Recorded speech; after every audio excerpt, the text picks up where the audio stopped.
ଭଲ ପାଅ ପୁଣି ମତେ ଆଚ୍ଛା କେତେ ଭଲ ପାଅ କହିବି ଯେ କିନ୍ତୁ ଗୋଟେ ସର୍ତ୍ତରେ ସର୍ତ୍ତ ହୁଁ। କି ସର୍ତ୍ତ ତୁ ଆଗ ଆଖି ବନ୍ଦ କର। କଣ ଖରାପ କଣ କରିବ ନା କଣ ଆଲୋ ଖରାପ କାମ ମୁଁ କାହିଁ କରିବି ଏଇ ଲୋକମାନଙ୍କ ମଝିରେ। ମୁଁ ବାହାଘର ପୂର୍ବରୁ କେବଳ ଭର୍ଜିନ ରହିବାକୁ ଚାହେଁ। ତୁ ଆଖି ବନ୍ଦ କର ତାପରେ କହିବି। ହଉ ଶେଷ ଥର ପାଇଁ ବିଶ୍ୱାସ କରିକି ଆଖି ବନ୍ଦ କରୁଛୁ ହେଲା କହୁନ କହୁଛି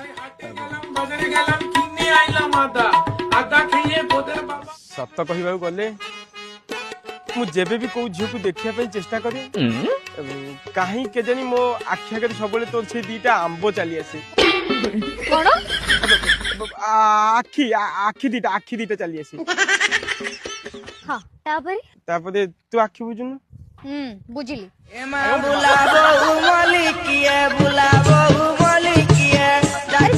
ଆରେ କହୁନ ତୁ ଦେଖିବୁ ଦିନେ ଆମର ବାହାଘର ହବ ସମସ୍ତଙ୍କ ଆଖି ସାମ୍ନାରେ ତୋ ମଥାରେ ସିନ୍ଦୁର ତୋ ହାତକୁ ଶଙ୍ଖା ତୋ ବେକକୁ ମଙ୍ଗଳସୂତ୍ର ଆଉ ତୋ ଅଣ୍ଟାକୁ କାମସୂତ୍ର ଦେବି। କଣ ଅଣ୍ଟା ବିଛା ଦେବି ତୋ ଅଣ୍ଟାକୁ ଅଣ୍ଟା ବିଛା। ତାପରେ ତୁ ଆଖି ବୁଝୁନୁ। ବୁଝିଲି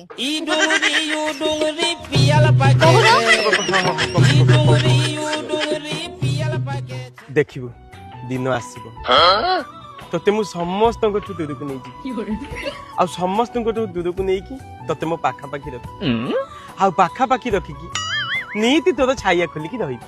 ଆଉ ତାପରେ ମୋ ବ୍ଲାଉଜ ଖୋଲିବ ହଁ ହଁ ଆସିଲ ଆଉ ଟିକେ ଆଡିକି ଆସ ଆଉ ଟିକେ ପାଖକୁ ଆସୁନ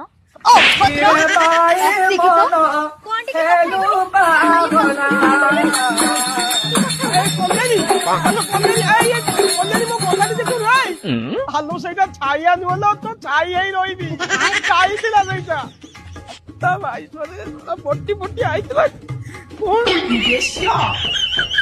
ତମ ଗୋଷ୍ଠୀ କି ହରଡ଼ ଡାଲି ଶଳା ମୂର୍ଖ ପଲ ତମ ଦୁଆର ବନ୍ଧରେ ଜାପାନି ତମ